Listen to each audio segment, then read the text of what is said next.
গোটা বাক্সলে কয় আলমারি হাতিরে কয় আলমারি গোটা বাক্সলে কয় আলমারি হাতিরে দেশে তাই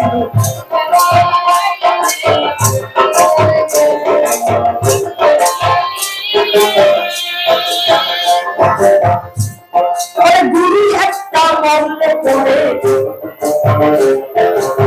শুকুরে ঝাঁকে ঝাঁকে দিদুরি কই শুইয়া দিলে শুকুরের সালাই বাইক গাড়ি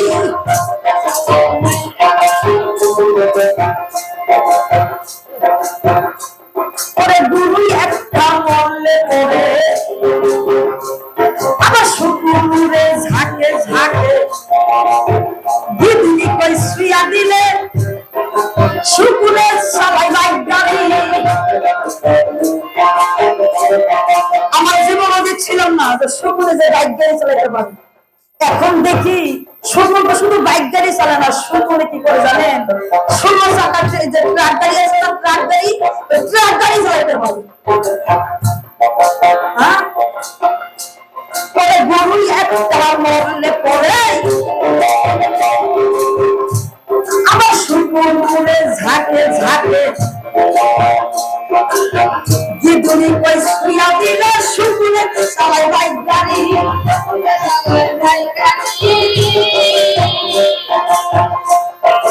তোমার মতনই বুকটা সরকার রাস্তায় কৌরে গাড়ি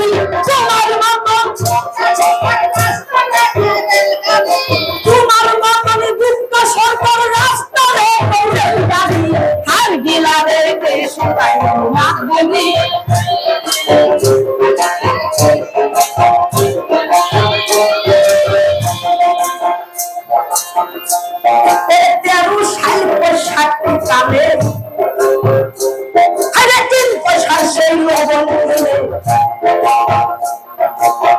আগে তো শুনছি আগম লবণের করছে পাইকারি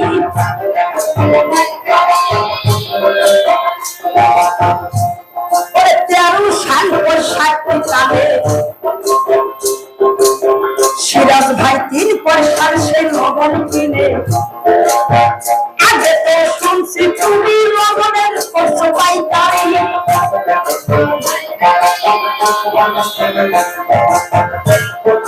তুমি হইছ লবণ ছাড়া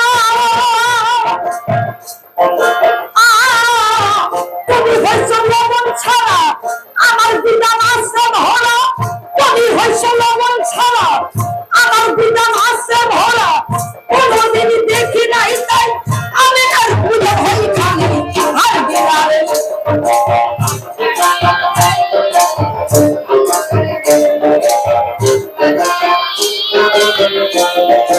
হাতিরে কই আলমারি গোটা বাক্সলে কই আলমারি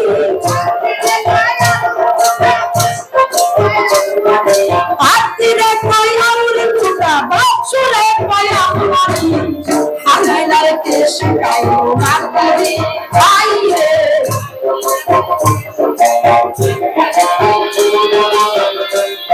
আস্তে মনের দুঃখে যখন গানটা গাইলাম খারাপ লাগতেছে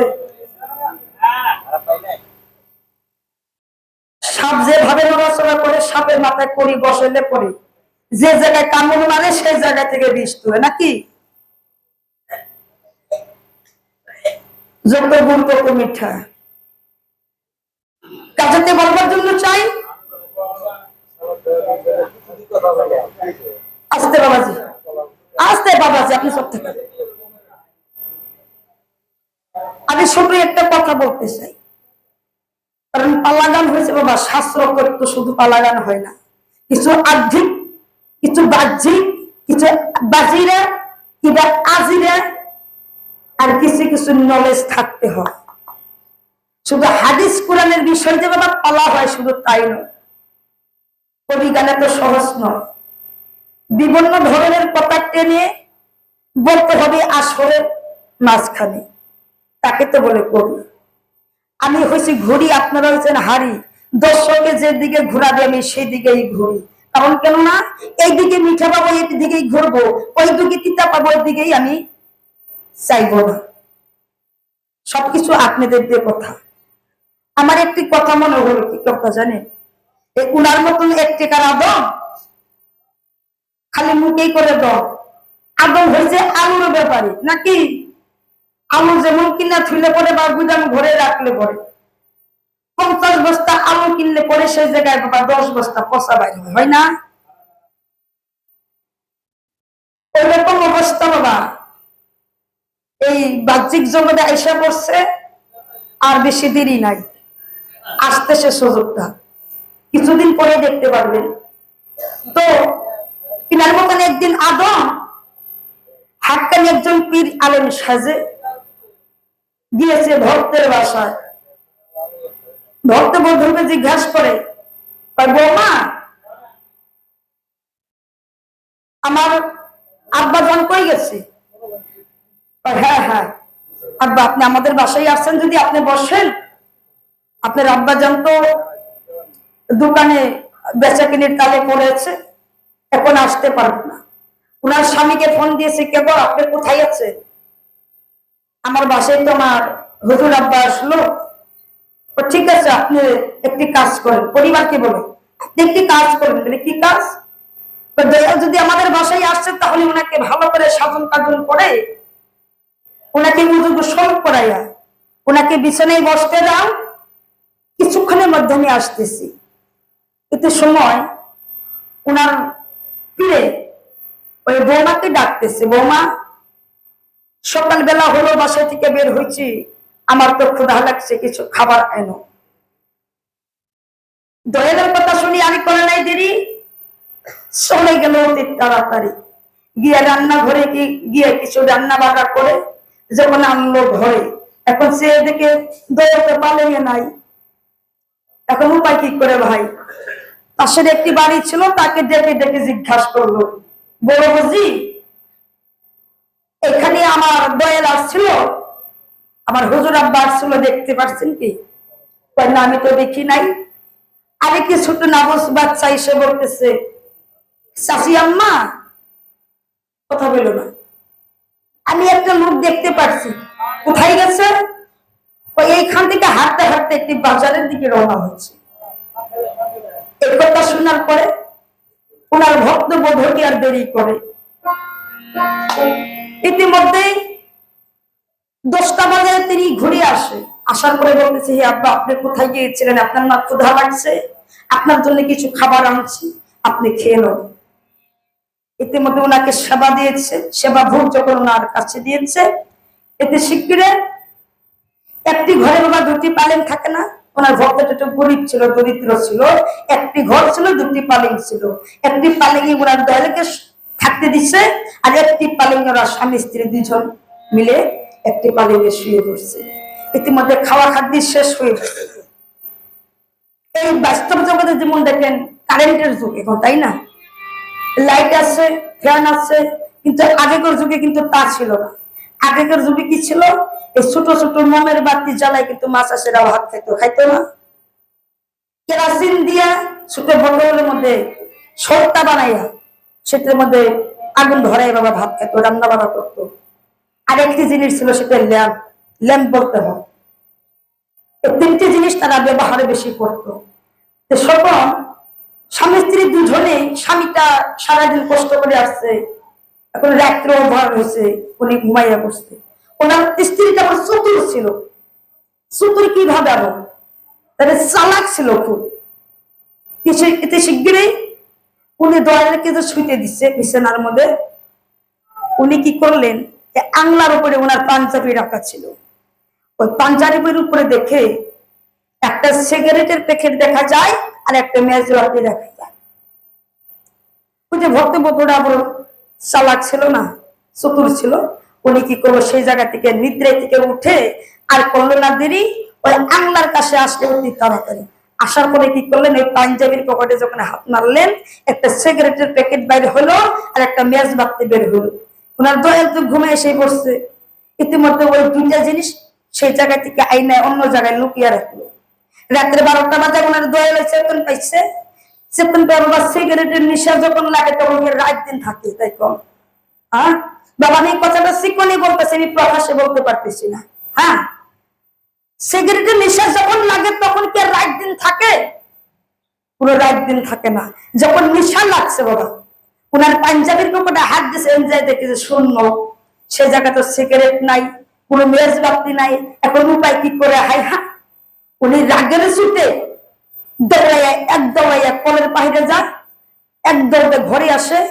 ইতিমধ্যে উনার অত্যাচার দেখে উনার ভক্তবধূরা বলতেছে, হুজুর আব্বা, আপনি এইভাবে রাত নিশীথে দৌড়াদৌড়ি কিনে পারতেছেন, আপনার কি হয়েছে? না মা, কিছু তো হয় নাই। তখন কিছুই বলে না, পাক না, কিছুই হয় নাই। এতে শিগগিরে ভক্তবধূরা বলতেছে, মনে মনে চিন্তা করতেছে, নিশ্চিত আমার বাবাজানের সিগারেটের নেশা পড়ছে। ওই প্যাকেটটা আবার কি করলেন, যে জায়গায় ছিল আবার সেই জায়গায় রেখে আসলো। আসার পরে ইতিমধ্যে উনি শুয়ে পড়ছে, উনি আবার চেতন পাইছে। চেতন পাওয়ার পরে ওই পকেটে যখন আবার হাত দিচ্ছে, ভাই একবার তো ছুঁছিলেন, সে জায়গাতে নাই। আবার কে জানি থাকতেও তো পারে, কি যে আমার দেখারই ভুল হয়েছে নাকি। এরকম ধরনের মানুষ আছে না, এক জায়গায় টাকা ধরে আরেক জায়গায় খুঁজে, আবার ঘুরে ঘুরে দেখবার যে জায়গায় খুঁজবো সেই জায়গায় পাইলো না, আবার অন্য জায়গায় পাইলো না। দেখার তো ভুল হতে পারে। সে পকেটে আবার যখন হাত মারে, আবার সিগারেটের বাক্স বাবা সে জায়গায় পেয়ে যায়, কিন্তু মেজবাতি তো পায় না। এখন দেখেন বাবা, সিগারেটের নিশান লাগলে সিগারেট ধরাইতে গেলে বাবা আগুনের প্রয়োজন পড়ে না? আগুনের প্রয়োজন নিশ্চয়ই পড়ে। উনি আর করলেন না দেরি, সিগারেটের প্যাকেট হাতে নিয়ে চলল তাড়াতাড়ি। ধীরে ধীরে যখন 3 কিলোমিটার জায়গা যখন পার হয়ে গেছে, রাতের 1টা পার হয়েছে, ইতিমধ্যে সামনে একটা দোকান আছে।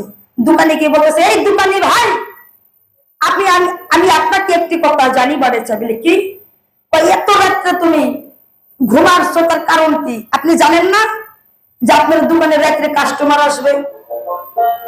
এই কথা শোনার পরে দোকানি উঠে পড়ছে, হাই হাই, রাতে একটা বাজার কাস্টমার আসছে, নিচে তো 2,000-5,000 টাকার মাল বিক্রি হবে। আচ্ছা, 5,000 টাকার মাল যদি বিক্রি হয়, সে জায়গায় 500 টাকা থাকতে পারে না? অবশ্যই থাকবে।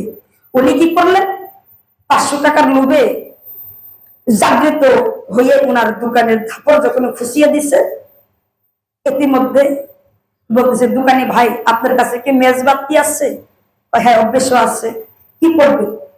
আমার প্রয়োজন আছে। একটা মেজবাতির দাম 1 টাকা। মেজবাতি একটা হাতে দিচ্ছে, ওকে ধরাইয়া সিগারেটের মাথায় ধরাইছে। ধরানোর পরে এই মেজবাতিটা ওই দোকানের কাছে ফিরে দিছে। দেওয়ার পরে দোকানের চোখ বড় বড় হয়েছে। শালার ঘরের শালা, তুই রাতের 1টা বাজে তুই আমাকে ডাইকে উঠালি, 5,000 টাকার মাল নিবি, তুই আমাকে লুট ধরালি। হ্যাঁ, 1 টাকার মেজবাতি নিলে আমার যাত্রাটা হলো না, আমার যাত্রাটা হলো না। তুই মেজবাতি নিলি 1 টাকা দামি, এবারে সেটা ফিরত দিলি। তুই রাতে থেকে একটা সলাই নিয়ে তুই আগুন ধরালি। ওই তোর শালা এতই নেশা যদি করছে, তোর হাতে তোর ল্যাম্প জ্বলারি নিচ্ছে। ওই যে ল্যাম্প নিয়ে আবরতি গেছে, আগে তোর টর্চ লাইট ছিল না, ঘরের ভিতরে ল্যাম্প ছিল, ল্যাম্পের পকেটটা ছোট করে দিচ্ছে, ভালো দেওয়ার পরে হাতে নিয়ে একটা রওনা হয়েছে। তোর সিগারেটের নিশে এতই লাগছে, তোর হাতে তোর ল্যাম্প জ্বলারি নিচ্ছে।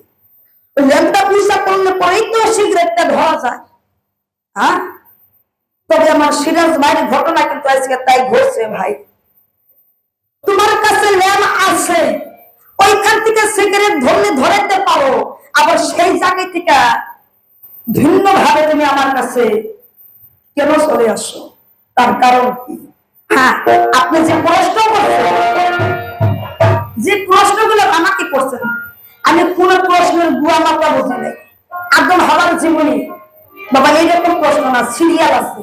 তবে আপনি যেখান থেকে প্রশ্ন করেন ইনশাল্লাহ আমি সেখান থেকে জবাব দিব, কিন্তু তার আগে একটা গান গিয়ে আমি জবাবে চলে যাই নাকি? আমি একটা গান গাবো বাবা, খারাপ পেবেন না তো? খারাপ পেবেন না? হ্যাঁ, ঠিক আছে। হাই,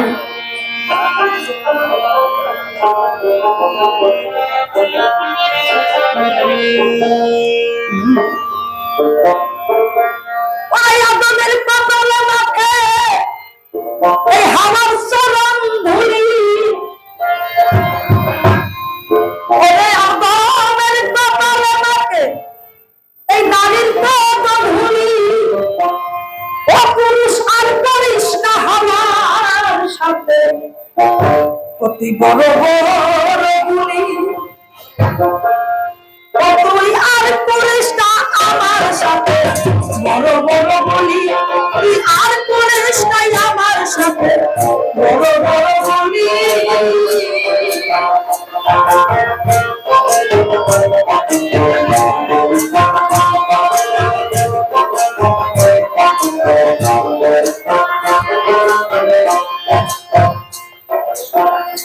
আমার গানের গুলিতে একটা প্রশ্ন আবার থাকবে। এমন একজন হাওয়া ছিল, গানের মধ্যে একটা গালি মানা হয়েছে, কিন্তু তাই না একটা সাংঘাতিক কথা হয় নাই। কিন্তু আবার আমাকে যে বলবেন যে গানটা তুমি কেন গাইলে, হ্যাঁ আমার দোষ না, যে লেখছে তারে কন্যা নাকি কম, গান তো আমি লিখি নাই, যে লেখছে তারে কন্যা, হে লেখছে আমি গাইতেছি। এই গানের অর্থের মধ্যে একদিন আদমের কপালে নাকি হাওয়ার চরণ ধুলি, আদম আর পুলিশ না হাওয়ার সাথে বড় বড় বলি। এমন একজন হাওয়া ছিল আর এমন একজন পুরুষ ছিল এবং আদম ছিল। কোন হাওয়ার চরণ ধুলি দিয়া একজন পুরুষের কপালে তার নাম লিপিবদ্ধ করা ছিল, অর্থাৎ সে মেয়েটা কি ছিল এবং তার নাম কি ছিল আর সে পুরুষটার নাম কি ছিল, গানের দেখা থাকলে বলে যায়।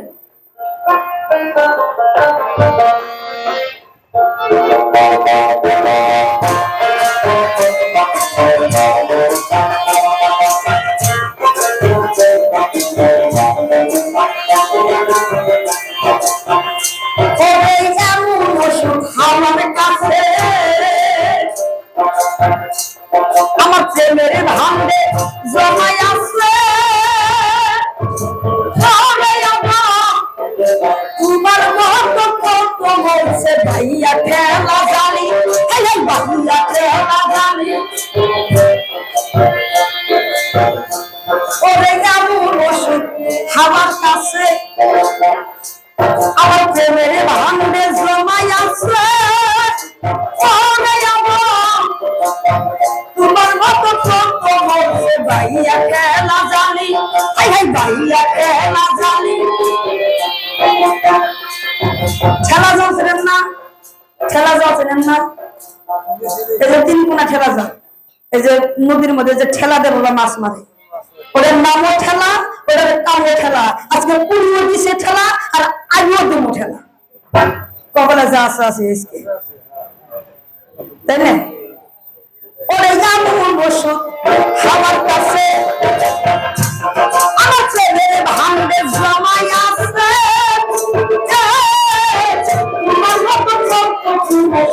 বুঝে বললো ভাইয়া খেলা জানি।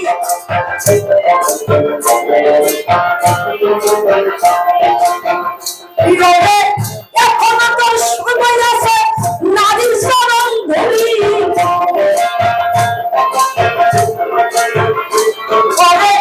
এখনো তোর সময় আছে নারীর চরণ ধরি, তুমি আর পারো না আমার সাথে বড় বড় বলি, তুমি আর পারো না আমার সাথে বড় বড় বলি।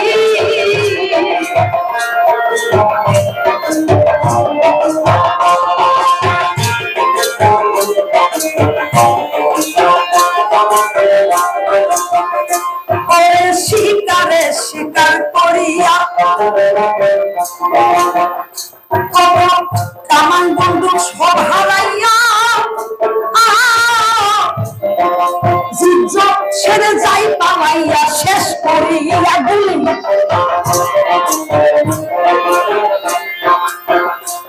ওরে শিকারে শিকার করিয়া কামান বন্দুক সব হারাইয়া, সেরে যাই পালাইয়া শেষ করিয়া গুলি, শেষ করিয়া গুলি।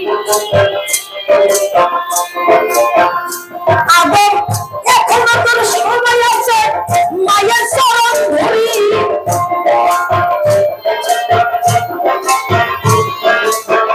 এখনো তোর সময় আছে মায়ের চরণ ধরি, আর করিস না আমার সাথে বড় বড় বলি, তুমি আর পাইলো নাই আমার সাথে বড় বড় বলি, তুমি আর পাইলো নাই আমার সাথে বড় বলি তুমি আর করো না আমার সাথে বড় বড়